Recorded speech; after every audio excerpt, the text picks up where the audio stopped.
Hi everyone, I'm Airier. Taking a look at Overly Sarcastic Productions, Miscellaneous. We're going to be starting on Sekhmet, the Eye of Ra, followed by the Epic of, I'm going to butcher this name, Mwindo. I have no idea what that is. And Sisyphus captures death? Wait, what? Sorry, I thought Sisyphus was literally just the guy doing the impossible task. I didn't realize there was anything else to do with him in any mythology. I'm actually really looking forward to this. Seriously, Red just showing really cool bits of myth that I have no idea about is one of my favorite things. I gush about that frequently because it is true and I love it. So we're going to jump right in. You guys know the deal. Link below, video, hit it up. Let's get started. There are basically 5 pieces of recognizable recurring imagery from ancient Egypt. The pyramids, the Sphinx, the Pharaoh's death mask, the Ankh, and the Eye of Ra. Only one of those feels like it really needs further explanation. The pyramids and the Sphinx are huge and rad, the death mask is glamorous and we found like a million of them, and the Ankh is a symbol of life and death that shows— Oh, that's what that means? Okay, maybe I should clarify. I have very little understanding of Egypt other than the big grand pyramids and the tomb of the Sphinx. Those I know a little bit about, but only because they're huge and famous. I would love to actually get more explanation of the rest, so if there's any links to other videos Red did about that, I will check them out. shows up near basically every god and pharaoh ever. But why is the Eye of Ra such a big deal? It was like, the sun disk of Ra shows up pretty frequently, and that makes sense because he's a sun god, but why his eye specifically? Well, turns out there's actually a myth about this. Crazy, right? See, back in the old days, the Egyptian gods were kinda, sort of mortal. Like they were gods, but they had mortal form. Official poster boy for dead gods everywhere. Yeah, because Osiris was literally zombified, essentially, because they were missing his, scepter of office. There's someone out there who's going to be very pissed about that specific euphemism. Also, probably not a good choice of words there either. I'm doing it anyways. Meaning they could age and theoretically die. And in these days, the sun god Ra was the big man in charge. But over the centuries, Ra started getting old. More specifically, he started— What year is it? Is Apophis still president? Oh my god, I even hear this voice. going senile. He was still head god, but the mortal population stopped respecting him so much, mostly because he was acting, you know, senile. Osiris tries to help him, but Dad, put down the sun! No, it's mine! I love this. The actual idea of gods going senile. I'm wondering what these kind of mythologies were based on. Probably kings and pharaohs, but... Ra is the king god, and he kind of refuses to listen to anybody, and meanwhile also forgets to tend the world he's supposed to be ruling. Dad, you're messing it up! Oh, king is what he's saying. Humanity suffers and stops worshipping Ra as a result. Ra doesn't notice at first, but eventually he catches— When did all these kids forget respect? I'm sorry, Red doing senile god Ra is not something I expected to love, but I am here for this right now. Is wind to the fact that he's lost the respect of humanity, mostly because as a result of the loss of his temples and his worship, he has lost most of his godly power. So he gets really pissy, but because— Worship me! Or what? So, Egyptian gods are explicitly empowered by worship. I know in a lot of fiction that's a very explicit part about worship, but I didn't realize that was also a part of it in mythologies at this time as well. I guess that's something they pulled from the actual mythologies of Egypt. I have no idea if that crosses over into other mythologies, though. Usually the god is, our god is a god, and you worship them because of that. As opposed to Egyptians where, I'm a god and you worship me, and I get something out of it. Huh. Cool, because he's, you know, powerless, he can't really do anything about it. So he goes to his dad, this primordial being named Nun, that's basically the vastness of space, which, fun fact, the Egyptians thought of as a giant ocean. So he asks his— You can even say a star ocean.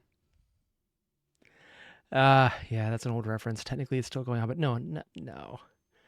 How do I take revenge without my smiting powers? You're not gonna like it. Wait, he's actually looking for non-smiting revenge? Oh no. His father for advice on how to take revenge. Nun tells him to sit on his throne and take out his eye, so he does, and the eye immediately transforms into a terrifying— I'm sorry, what? To sit on his throne and take out his eye, so he does. Yep, I didn't like it. He didn't like it. And the eye immediately transforms into a terrifying lion goddess bent on ravaging humanity for the crime of disrespecting her dad. So Sekhmet, go, avenge me. Yes, terrifying lion goddess. I think it goes without saying. Furries have been with humanity for a long time, guys. Proof in point, We all know exactly what I'm thinking here, and I don't think anyone's going to disagree with it. Oh, God. I got something in my eye. That's very annoying. Ra names her Sekhmet and sends her on her way to do the vengeance thing. So Sekhmet starts ripping humanity a collective new one, which kind of freaks out the other gods. So Osiris and friends go to Ra and ask him to make...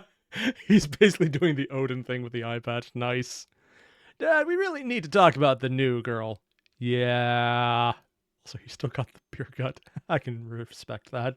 Make her stop. Ra feels kind of bad, so he asks Sekhmet to dial back the murder a little, and Sekhmet's like, "Oh, I'm sorry. I didn't know my illustrious father was such a giant baby." And continues murdering everybody. So Ra decides he has to put a stop to this, and assembles the surviving humans along with the other gods. Surviving humans. Okay, so this is basically a self-imposed end of the world apocalypse that he created himself, and it's like, that was a mistake. Yeah. They are definitely getting a lot of the Odin parallels right now. And together they assemble a plan. So they make this potion that's basically 90% booze, 10% human blood, and leave it out for Sekhmet, who drinks all of it and then passes out. I see. She has basically got the same weakness as everyone. Let's be completely honest. There's bars that do that. Personally, it's creepy, and actually watching the process is absolutely terrifying, and I'm having horrible, horrible visions thinking about just... I don't do needles. But there are bars that do exactly what they just said in here. Yeah. While she's asleep, Ra pulls out some of her godly essence and weaves it into a new goddess, either Bast or Hathor. Sources kind of vary on this one. So when Sekhmet wakes up, she's... So they actually made a couple gods from her. Does that make him their dad or their granddad? I don't think I want to know. She's kind of different on account of missing a chunk of her essence, and she's still a terrifying war goddess, but she's kind of been mellowed into only fighting and killing for the sake of protecting So, you want to kill the rest of humanity? Not right now. Stuff, rather than just raw funsies. Everyone has a laugh, and... Considering Bast was, I thought, a god of love, the equivalent there. You know, considering how a lot of the Greeks depicted the love gods as being the biggest warmongers, when they got involved, it always happened. Looking at you, Troy. Yeah, no, that actually makes perfect sense. All right, well, this has been a fiasco and a half. Yes, it has, Bird Boy. When Ra decides it's probably time to retire from the mortal lifestyle, he actually abandoning his quasi-mortality and retiring to his sunboat forever, subsequently Wait, he can actually just retire? Oh, you kids play nice. Osiris is in charge. Oh my god. paving the way for Osiris to take the throne, which, as we all know, worked out great. So I kind of find it weird that the entire thing was about the Airier symbol, but then they go into the actual eye, which becomes the goddess. But the only time you ever see the eye in the mythology is literally right at the end, where you see it in place of the eye patch. So it's like, okay, kind of makes sense. I wish that was a little bigger at the moment so you could see it easier, but yeah, that's cool. Because we're talking the physical Airier, and the symbol is what's left there. It's to mean it. Very stylizing. I wonder if that's supposed to mean it's probably a reference to both the eye and the lines of wisdom that you get from age. Oh, that's what those are probably supposed to symbolize. Unless I'm completely wrong, because I have literally no idea about the mythology, so they probably have other meanings as well. Although from a very stylistic point, that would be a really good way to draw just someone having a lined face from age. Maybe, probably not. I don't know. More importantly, we're going to the epic of Mwindo. I have no idea if this is African or Japanese or Chinese or Egyptian for all I know. I do not know this character. Or where that word would originate from. Don't even know the origins of it. I'm going to be really annoyed if it's something obvious. I'm just kicking myself. So you probably already know that written stories are a relatively modern invention. Before that, people told stories by... Sort of. Technically, we are continually finding older writing pieces of stories, but they're really in bad shape. Like tablets in clay and stone that were carved. Or, for example, the hieroglyphics for the Egyptians. They're old, but they also don't really last. Well, hell, even the ones that do. If there was anything written down on paper, for example, it gone. Because storage practices were a bitch. Although, there's always the possibility that there were things that just degraded, and we keep finding old things indicating that there might have been, but it also could have been just chicken scratch for all I know. So that sentence right there is generally correct as far as we know, but there's a lot of hints that maybe there was writing that we just... not quite as we would understand writing. For example, there were tally systems written in ropes, and the chain on the rope and the knots of it would actually be the form of a basic abacus, but also recording how things were done in a numerary system. I think that was in Africa, though, but I could be mistaken. Well, telling them. Epics like the Iliad were initially passed down through oral Unless you meant, tradition, like, only being actual codified into stories text rather than just relatively late in the recounting. process. Before that, they were told and retold and memorized and performed by storytellers. Now, this isn't surprising, because writing as a rule develops after language. And even if you have a writing system, you might not want to reduce your complex multimedia performance down to a simple written telling. Although that is actually debatable depending on how you interpret cave paintings, in the sense where the image of, oh, I don't need to have language to know picture that looks like giant thing that will eat me is giant thing that will eat me. Ooh, ooh. So that's if you consider cave paintings a form of art versus a form of literature. And that's actually a debatable point because it's telling a story through pictures as opposed through words, but words are just an extra step on there. This is more my own, I guess the term is being a pedantic asshole. I normally wouldn't say that, but it's just one of those interesting points that you could actually make the argument. And I'm geeking out because I love making those arguments, partially because I like being a pedantic asshole, but also partially because the people who actually can get into these arguments know a ton of information. It's like, I'm going to pick your brain and this is fun. I'm that person. Yes, I am very boring at parties. Words on paper are very useful, but they only become entertaining when the reader essentially imagines a performance out of the text. All in all, it's fairly reasonable to assume that Fiction, a lot of then. old stories mostly persisted through the spoken word rather than having been Because written you're down. immediately So let's talk about imagining it. Africa for a minute. This might surprise some of Oh, you, it was but there Africa. are a number of epics from Nice. Africa that have persisted in oral tradition for centuries and have only been written out in the last few decades, like the epics of Sunjata and Mwindo. For the most part, they've been Mwindo, I was transcribed by actually enterprising not wrong, anthropologists, but making less an effort wrong to than I thought. preserve the stories in a way that feels tangible to our book-loving society. There's very little written history or literature from pre-colonial Africa, although there are a truly staggering number of stories and storytellers, including entire social castes of storytellers, especially in West Africa. The effort to transcribe their stories and histories and bring them out of oral Social tradition and castes into of storytellers? literature is Dude. surprisingly recent, and a lot of that is honestly just because Europe didn't initially go to Africa for the culture. The lack of written Yeah. history and storytelling, as well as a general lack of other such story-preserving aids in sub-Saharan Africa, like statues or friezes, led the colonizing powers to think that Africa just didn't have a history or much in the way of stories, or Although they have actually found ruins, I think in South Africa in the previous century that they, due to bullshit fiction attributed to Solomon for some stupid reason. Yeah, but there are actually remnants of cities and great stone structures in the continent. There's also a lot of things in northern Africa that were literally swallowed by the sand. So it's entirely possible if there is a massive unabated disaster that geologically shifts how that continent functions, we might find things just buried by sand, which would be fascinating because that's a thing that does happen to current cities now. If there's a big enough sandstorm, they kind of have to dig out of it sometimes. Kind of like a snowdrift. It's just, it's sand instead, so it doesn't melt away. or at least none worth recording. And because they didn't really have a vested interest in being proven wrong, they didn't really pursue this line of cultural examination further. But you'll be happy to know that this is no longer the case. Anthropology and archaeology just needed a few decades to develop new techniques that didn't draw from a written or tangible history and instead focused on oral history. And as a result, we've started getting a lot more insight into the history and the storytelling of Africa. So without This is further something I know ado, very let's take a little look about. at a Let's do it Nyanga more. epic from the Congo Great Lakes region, codified in 1956 by Daniel Bibuk from a performance by the storyteller Shekarisi Rureke. It's time to talk about the Epic of Mwindo. So Mwindo's story begins with his father, Mwindo, a name which literally means Mwindo's father, who is a big fancy chief of the village of Tubondo and has 7 wives and wants 7 daughters. He's absolutely adamant about wanting daughters for Really? I better not see any Y chromosomes in there. Huh.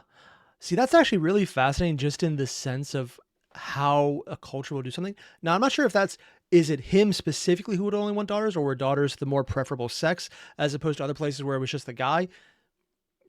Honestly, it's stupid, but that was actually a thing depending on how you generated the bloodline or how you consider it.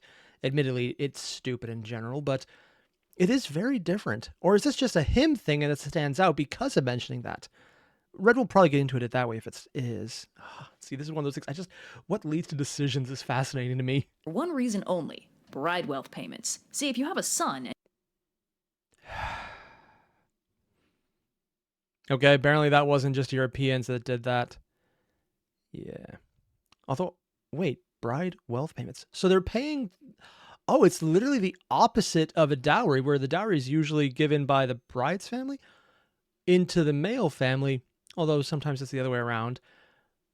Huh. But this one is explicitly going, you're paying someone to marry your son. And he's just greedy, so he wants the payments. Ugh. and he wants to marry a girl, you have to pay the girl's family bride wealth to persuade them to give up their daughter. But if you have a daughter, or better yet, several daughters, those bride wealth payments from aspiring suitors can make you stupid rich. Mwindo Oh, you don't actually have to marry them. You just have to, you literally have to pay to date. Did they invent Tinder? I know what I said. I'm standing by it. holds the attitude that because nobody pays to marry sons around here, only daughters will make him rich, and sons will be financial liabilities. So if any of his wives have sons, he'll murder them and try again. So he not Oh, hey, look at that. Henry the 18th before Henry the 18th. Where's it 8th? Yeah, I think it was the 8th. Shows what I know about Victorian history. Well, I guess that would be pre-Victorian. It'd be more... I don't know Henry's last name. Windsor? Probably not. knocks up his wives, and soon enough 6 of them have their daughters, just as planned. But his 7th and favorite wife just stays pregnant, which bums her out for a variety of reasons, not least of which being it's hard for her to take care of herself while super pregnant. However, her unborn kid, that's Mwindo, unsurprisingly, decides to make things easier on his mother by magically doing her chores while he bides his time in preparation to make his grand entrance. Classy. So Mwindo follows up his unorthodox prenatal existence by entering the world in a similarly unorthodox fashion, either emerging from his mother's middle finger or her navel. Sources disagree. Also, on the one hand, navel, sure, stomach. Middle finger, well, that's one way to say, hey, Dad, remember how you said no sons? Hi, Mom. Conga? It's probably the whatever he's carrying. I'm in trouble. Yeah. On the other hand, magic. I'm sure the dad will have fun with that one. Also, like many other epic heroes, he's not only born walking and talking, but also equipped with a fancy magical tool. In this case, a magical fly swatter called a conga. Fun fact, his most commonly used epithet is the one born walking and talking, and a big deal is made of how competent he was at birth. So Mwindo busts in, and upon seeing his manly progeny, immediately whips out his spear and chucks it at baby Mwindo, who stops it with his fly swatter and snaps it in half. Upon seeing that stabbing He tried to kill the baby and failed. Get rid of the baby. Yeesh. I can walk and talk. You don't need to carry me. Oh my god, that's actually funny. Is ineffectual, Mwindo orders his counselors to bury the baby alive instead. Satisfied, Mwindo goes to bed, at which point he wakes up to the sound of Mwindo. Did they... I don't... Oh, to really? Bury the baby alive instead. Satisfied, Mwindo goes to bed, at which point he wakes up to the sound... The Metal Gear alert sound. Oh my god. I'm sorry, that shouldn't get me nearly as hard, but it does. Look at me! I'm Mwindo! I'm so cool! I can already talk and junk! Oh my god. And of Mwindo singing about how great he is, having dug himself out of his grave. He actually had a canonical song about being great. You're such a talented infant. You know it! I don't know why, but for some reason I've expected the kid to start flirting already, which would be really creepy, but kind of funny as long as you don't take it serious.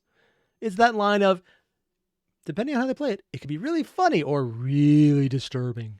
Funny's more preferable, though. And gone back to his mother. So Mwindo reasons that stabbing and burying alive may not have worked, but maybe sealing him in a drum and dumping him in the river will. Now this doesn't kill Mwindo, but it does get him out of Mwindo's hair for a while, as Mwindo floats down the river and ends up being picked up by his aunt Iangura, who takes him in and raises him to young adulthood. Mwindo's grateful to his aunt for raising him. Hey, thanks for raising me to adulthood. Now let's deal with my dad. Yeah. Oddly enough, it's still the aunt. You'd think he would find out about that, but I'm assuming he's not that bright considering this kid's so talented, you're probably going to get a massive payment. But he has unfinished business with his father and tells her he's going to go back to Mwindo and fight Mwindo. Iangura understands, but is rather concerned for Mwindo's well-being, so she has time for a power-up.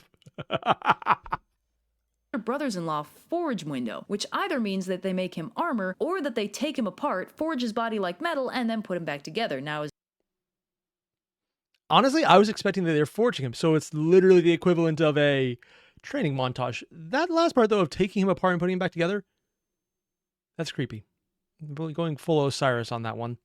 Considering they're on the same continent, there's actually entirely a possibility that maybe the story's cross-pollinated, though.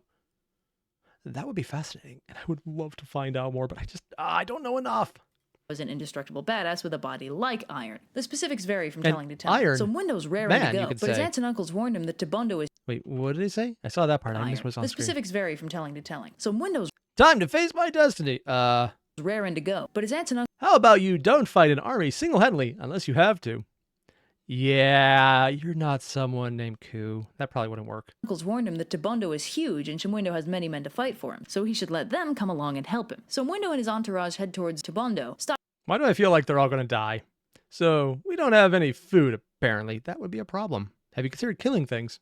stopping along the way to make camp. When Airier mentions that they have no food, Mwindo does his magic thing, waves his fly swatter, and summons all the food from Bondo to fly over. Just random chickens freaking out.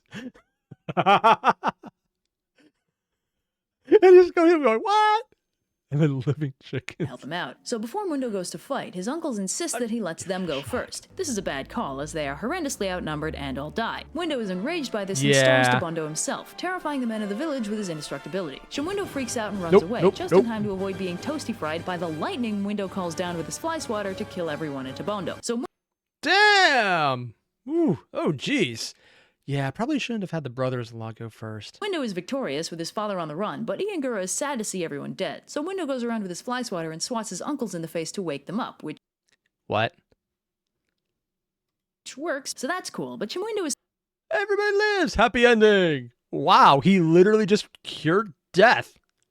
Still missing. A hawk informs Mwindo that his father... And of course he can just speak to animals, sure, why not? Or just animals speak to everyone, and... He's literally Did Red really just draw the bird shitting on the uncle? Wow. Mwindo, your dad, wussed out all the way to hell. Really? Oh, I didn't realize hell was a thing outside of the Catholic cultures.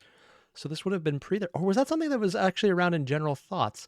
It's probably just Red using it as a general parlance rather than actual specifics of any religion at the time. Yeah, that makes more sense. Ran away down a hole and is now in the underworld, the land of the gods, and is meeting with Mwindo, ruler of the dead. Airier warns him that only the dead... The land of the dead. So it's not actually hell, it's more the land of the dead, which is more things because everyone dies, so everyone who has a religious structure would usually form some type of god around it in a lot of cases. As the only responsible adult in your life, I am obliged to inform you that this is dumb. Admittedly, the fact that you have a responsible adult means this is probably one of the more adventurous stories. You know, smart people who are not named Odysseus. Dead belong in the underworld and no one ever leaves, but Mwindo sings that song about how great he is again and dives on in. So Mwindo lands in the underworld and heads over have you seen my dad? to the well, where he encounters Kahindo, Mwisa's daughter. Kahindo knows all about Mwindo and... Okay, listen up. My dad does not play fair and the underworld works on Persephone rules. 1, nice deal. 2, warns him that her father will try and trick him into drinking his beer and eating his porridge. He has to politely refuse or he'll be trapped in the underworld. Very classic. So Mwindo goes to meet with Mwisa, who again... Well, hello. I take it you want your dad. I would appreciate it. I need to send him back here on my own terms. Tells him that nobody ever leaves the underworld. Mwindo's not too worried and turns down the offer of food, at which point Mwisa says he'll allow him to leave with Mwindo if Mwindo accomplishes a couple tasks for him. No. Task number 1 is to raise a banana grove to maturity over the course of a single day. Mwisa gives him tools and seeds to work with, at which point Mwindo animates them with his fly swatter. He's going to eat the food he just grew, isn't he? To see if it tastes good. That's a smart one, because it does go his entire thing of, he's a genius! And lets the grove plant and tend itself while he takes a nice nap. He starts collecting his fully grown bananas, but Mwisa is upset that he's actually doing the task and decides to sabotage him. Mwisa takes off his cowrie shell belt and sends it to attack Mwindo, whereupon it constricts around him and suffocates him to death. Fortunately, Mwindo's magic fly swatter animates itself and brings him back to life, and the fly swatter can bring himself back to life. Okay, that fly swatter is OP, man. Magical artifacts that have an auto-res effect. In game terms, broken. In actual mythology terms, also broken. Mwindo sends the fly swatter to do Mwisa the same courtesy the god did him. Then he finishes collecting his bananas and heads back to the village, subsequently using his fly swatter.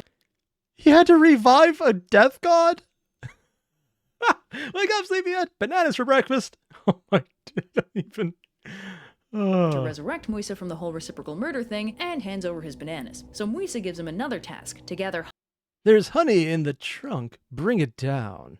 Honey from a certain tree. Mwindo climbs the tree and smokes out the bees, but he can't quite reach the honey, and while he's going for it, Mwisa sends his belt to strangle him again. That goes about as well as it did before, and he just tries the same thing over and over again?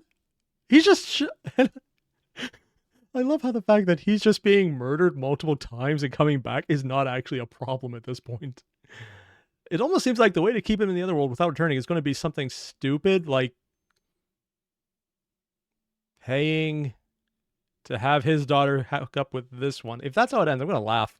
And Mwindo is thoroughly sick of the task, so he cuts to the chase and calls down more lightning to split the tree in half, at which point he retrieves the honey. So Mwindo returns to Mwisa and hands over the honey, then demands his father. Unfortunately, it would appear that Mwisa the honey. So Mwindo returns to Mwisa and hands over the honey, then demands his father. Unfortunately, it would appear that Mwisa warns Mwindo of... Oh, was I not supposed to tell him you were coming? What? Wow, you are such a dick. Not the most dickish person so far, but he's, you're upfront about it. Mwindo's presence, and Mwindo seems to have run away. Mwindo refuses to help, so Mwindo temporarily kills him again and runs after Mwindo, who is hiding in a cave with Ntumba, who I'm pretty Just sure is a god of aardvarks? It's a little unclear. Aardvarks, Mwindo then seeks refuge in a village belonging to this guy you want your dad? Gamble for him. They don't actually want him. He just wants to put him here permanently, intentionally. Burungu, who challenges Mwindo to a gambling game. Mwindo wagers and loses everything but his magic fly swatter, and then wagers that too. Fortunately, the universe appears unwilling to separate Mwindo and his fly swatter, so he immediately wins everything back and runs out to get his father, which actually works this time. Now, oh, he's actually allowed to succeed? I was not expecting that. I was more or less thinking, okay, and he'll run it somewhere else. We'll keep this going for a couple more honorable mentions that Red may or may not even just include in the after talk. So that's actually kind of cool. Interestingly enough, Mwindo and Mwindo are very respectful and chill with one another. Finally, Really? Mwindo has left Mwindo in a very good mood, and he I got my dad. Hi. Cool. Now, do you mind resurrecting my dad? Yeah, I probably should do that. shows him off to everyone who tripped him up along his journey, while also fixing all the damage he did to them and their stuff. Mwindo, who is no longer dead, Marry my daughter. Oh, I couldn't possibly. Oh, wow. He's actually going for it. He's tricking him to stay in the underworld through the one thing that is probably okay. Paying the dad for it. I mean, so far, yeah, she's been pretty chill, but really, this guy is an in-law? No wonder they have to pay. offers Mwindo his daughter Kahindo's hand in marriage, but Mwindo says he'll only get married in his home village of Tabondo. So Mwindo brings Mwindo home, resurrects everyone else. He actually managed to get out?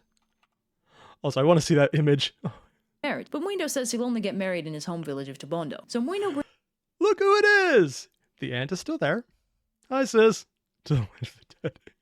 Just randomly. Oh, it's his dad's sister. Oh, I thought it would be the mother's. Huh. brings Mwindo home, resurrects everyone else in the village from that one time he murdered everyone, Yeah. and berates Mwindo for being a bad father. And you have a lot to answer for, Dad. Yeah, I've had to unalive and realive people multiple times in a row. That's a thing he could do. Wow. He calls a big village meeting and basically puts his father on You abandoned me and mistreated my mother. I did do those things you said. Yeah. On the other hand, you didn't kill the mother, which is what you said you would do. Unless Red was talking about you would kill them as killing the kid as opposed to killing the mother, which is what I thought he meant, but maybe not. on trial for treating him so badly without any reason, and Mwindo admits that what he did to Mwindo and his mother was wrong. He abdicates his role as king and names Mwindo as his successor. Mwindo is sort of honorably exiled to live in another location, and Mwindo gets gifted 4 wives by his father, uncles, aunts, and the neighboring pygmies.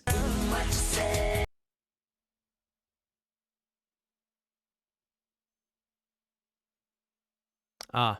So it's just Overall, something life is part good. of A it. few days of being king later, Mwindo has a craving for pork and sends off a few hunters to get him a boar. That is not a boar. Also, I'm kind of surprised the entire marry the daughter thing didn't come back up.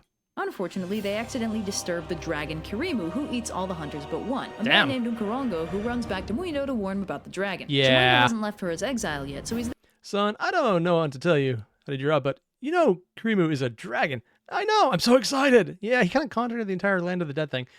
Although they might not have been gods, they could have just been working on Persephone rules, which might have tricked me into being gods, so maybe he didn't outsmart a bunch of gods. On the other hand, what's it going to do?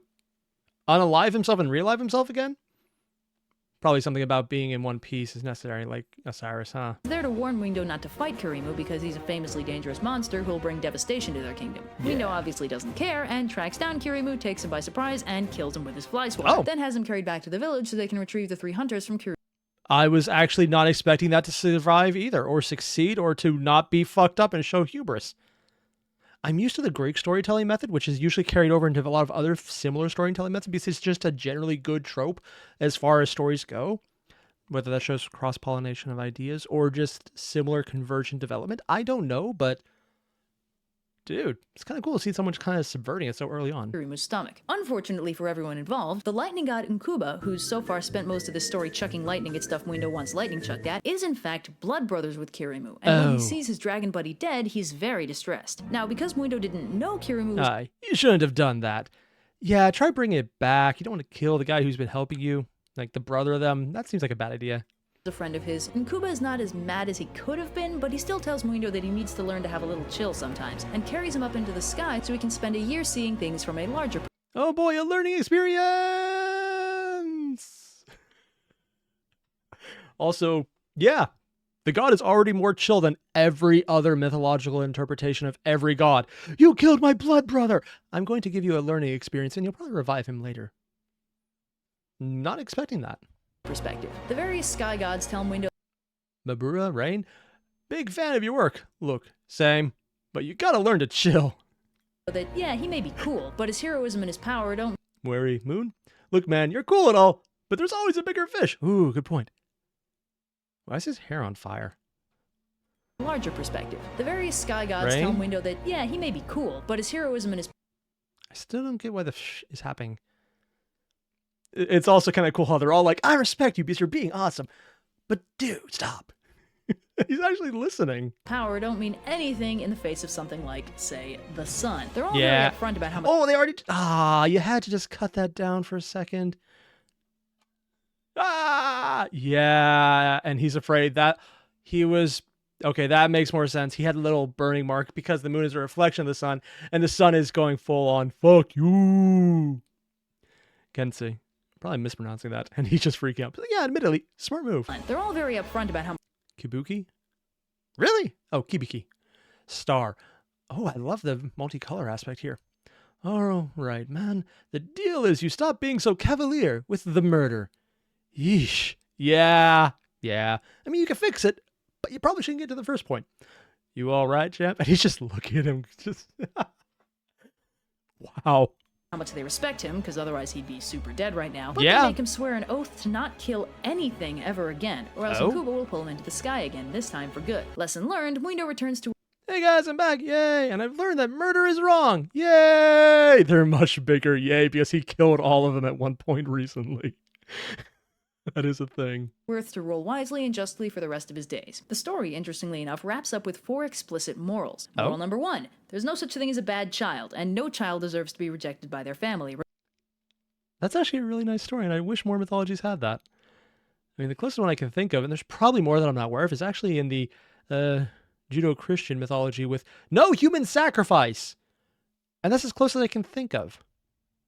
Regardless of disability or gender. They were born that way, it was God's decision, deal with it. Moral number 2, heroism is great, but callousness brings disaster. Don't do it. Moral number Smart. 3, help each other. Kinship is the only thing keeping our species alive. I mean, on the one hand, yes, but this story really didn't show it. At least based on how Red did. The kinship was literally, hey, we're going to rely on the superpowered guy who literally brought us back from the dead for our decision to help you, failing. Again, that could also just be the interpretation Red's using. Her take on top of that interpretation, or just that it's hyper simplified and maybe in the context there was more going on. Or maybe it's just an explicit moral because it needs to be said anyways. Moral number 4, there's always a bigger fish. Yes. It doesn't matter how badass you are, eventually you're gonna find someone who can beat you into the ground. I'm pretty sure this is the only hero story I know about where the hero actually learns a modicum of humility in the end. And last up, we have Sisyphus, I can't speak today. Sisyphus, there we go, captures death, which I wonder if this leads to his task or if it's something after or before that. I'm assuming prior because after seems kind of permanent. Oh man, I'm excited to know more about this. Hey, any of you ever read Sandman? For the purposes of this explanation, I'm Actually, gonna I pretend haven't. you I heard haven't. it's The awesome. precipitating event in the first comic volume is Ooh. that this guy tries to capture Wait, first comic volume. Ooh. death in order to become immortal. He missed and got her brother Dream instead, which was good, not for Dream obviously, but for everybody else. See, capturing death always has consequences, usually of the nobody dies variety, which is never as much fun as it sounds. Yeah. Now, personifying Actually, if anyone wants a really good option to look at what a never anyone dying thing is, there's an SCP on that, and you can find more of it in the Exploring series. I think it's called The End of Death. And he just really goes into that entire volume showing it, and it's kind of terrifying, as in, it doesn't sound that bad until it is that bad, and it just gets really depressing and dark, and somehow for a story where nobody dies, it's dark, man. You don't want to listen to that on a dark night or in any way where you might be feeling bad. Like, big, bright, sunny day surrounded by kittens is a good place to listen to that story. Really good example of what that looks like, but really fucked up. Even for SCP stuff, if you know what I mean. And if you don't, it's still a good read. Or Death listen. is already a weird concept, especially since death is just the incredibly complex and delicate machinery that drives us, suffering an unrecoverable error. Turning that concept into a person is kind of a leap, but at the very least it's a leap that was taken a very long time ago, although it's not actually culturally universal. More common than the anthropomorphic personification of death is the concept of the psychopomp, a spirit meant to guide already Now, this is the kind of thing I'm more interested in. I don't know much about psychopomps. I know that, of course, the Grim Reaper, the Valkyrie, and... Oh, is that Davy Jones?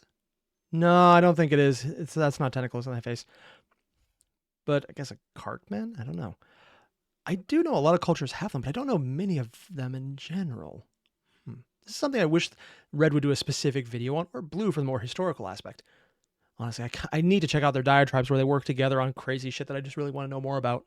dead souls to the requisite afterlife. Now, Greek mythology has its fair share of psychopomps. Hermes, The word really? is even Greek in origin, but it also has a personification of death, the god Thanatos. Now, Thanatos wasn't the most well-liked deity, mostly because people get a little put off by the constant reminders of their own mortality. Yeah. But we should always remember that just because we don't like the job someone's doing, doesn't mean we shouldn't be grateful the job's being done. This is the story of Sisyphus capturing death. So, let's talk about Sisyphus. He's mostly known for his eternal punishment in Hades, which is a sure sign that he's going to be a real character in life. See, Sisyphus is a king, but more importantly, he's also a terrible host, as he's made a habit of murdering his guests in their sleep and taking all their stuff. This is obvious. Wow, really?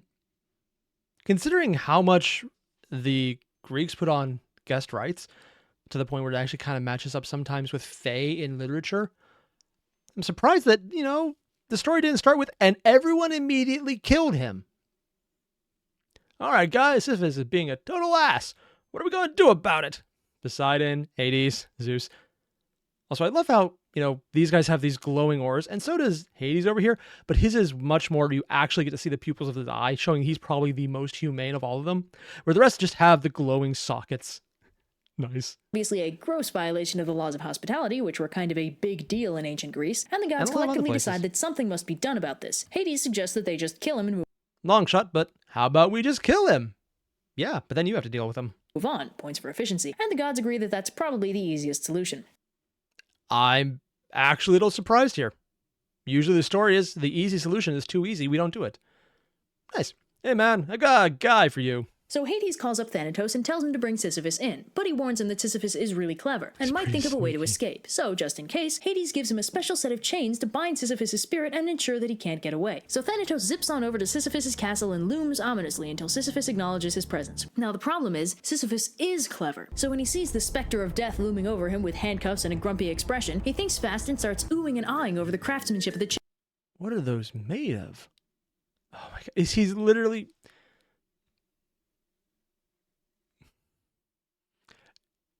His smart idea is to literally appeal to vanity of, see how nice that is? Oh, that's so cool. And it makes perfect sense that actually probably would work. And I'm not even surprised it is part of the mythology. Chains. While Thanatos is distracted and more than a little confused, Sisyphus catches him by surprise and chains him up with his own shackles. God. Then he stuffs the captured god in a trunk and goes about his day. Now obviously, Yep, that would be a thing. I mean, I find this is weird because we know Sisyphus is going to be punished eternally in hell, or I guess, I don't actually know what the Hades? Yeah, that's it, Hades. Which, is it called Hades on top of the god being Hades, or? I don't actually know. Huh. I guess just the underworld, but he's going to be punished there. And I know that, this is probably what's precipitating that, him being a horrible person and then capturing the god through trickery. It's just weird because a lot of Greek stories actually reward trickery because that is integral to being smart and clever. And it's not a bad thing. It's like, you tricked us. It's a good thing is you're smart enough and you understand how strong we are that you knew you had to cheat. You had to be trickery. You had to be smart, intelligent, witty. These were actually really good traits. So it's kind of weird seeing the story not doing that. Thanatos can't do his job like this, so for the next few days nothing can die. And this ends up pissing off Ares. What are you knuckleheads doing? Get stabbed means you're out. I even read that in a coach's voice. Oh my god. I don't even... Yeah, that would piss off Ares. His entire war is like, well, now what are we going to do? Well, I guess we have to talk. Since there's no fun in war if nobody dies from it, the gods start looking for Thanatos. Where he could be. Well, I'll tell you where he's not. Anywhere we've looked so far. I'm sorry. I'm going to just keep doing that. I just love the drill sergeant / coach voice for Aries, and I'm never going to get rid of that right now. It's just too funny. But because proper detective procedure hadn't been invented yet, it takes a whole month before they think to look in his last note. Duh, you guys. Well, we can't all have cities full of fully developed legal system. Did Aphrodite have a city? A city? Delphi? It's probably Delphi. Which is weird because I thought that was still Athena. Whatever. That's no Athens with Athena. Huh. Location. But meanwhile, Sisyphus figures out that he probably doesn't have much time before his shenanigans are discovered, so he makes his wife promise. Okay, if I die, I want you to desecrate my corpse. What? Why would you think of that? Because he doesn't actually want to get what he's deserved, and that's one of the ways to keep you from doing that. To not do the proper funerary procedures for him when he ends up dead. Shortly thereafter, Aries smash. Yeah, actually having a god come down directly for you. Not even at a distance, just coming down. Holy shit, man. Also, I'm pretty sure this aspect right here, I only know this because it was covered a bit in Antigone. I still have issues with that story, where part of the burial process is important because it lets your soul rest and go on to the afterlife. So if he's desecrating it, he's not going to go on to the afterlife because he admittedly pissed off every god at this point and captured death. It's probably not going to be good for him. Admittedly, we know it's not, but it's not actually a bad move because literally being stuck around here is probably better than intentionally being fucked for eternity. He makes his wife promise to not do the proper funerary procedures for him when he ends up dead. Shortly thereafter, Ares smashes in, busts out Thanatos, and together they jump Sisyphus and— Okay. Wow. Call it a hunch. Why would you do that? It just says hunch. Wow. Yeah. I think this is actually one of the more intimidating images Red has ever drawn. And she has some really good ones, but the eyes with the smoke coming off from the flame, hair, and the all dark aspect. Really cool look.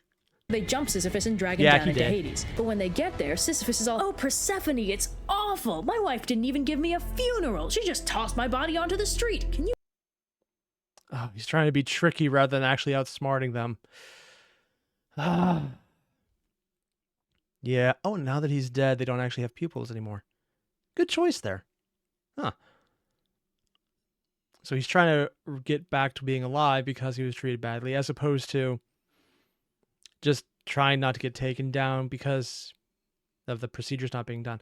I thought that's how they would go, but okay, this is how it works. You believe this? And Persephone's like, "Oh, that's terrible, she actually listened? poor thing," and allows him to return to Earth for 3 You go, get your affairs in order. Sure thing, ma'am. See you in 3 days. I doubt that. days in order to arrange a burial, haunt his wife, etc. Now, obviously, Sisyphus hops right back into his corpse, pops back indoors newly alive, Honey, I'm home. And she's just screaming. and refuses to return to the underworld. Thanatos cannot be persuaded to try. So Sisyphus went AWOL. Any chance you could? No! That's fair.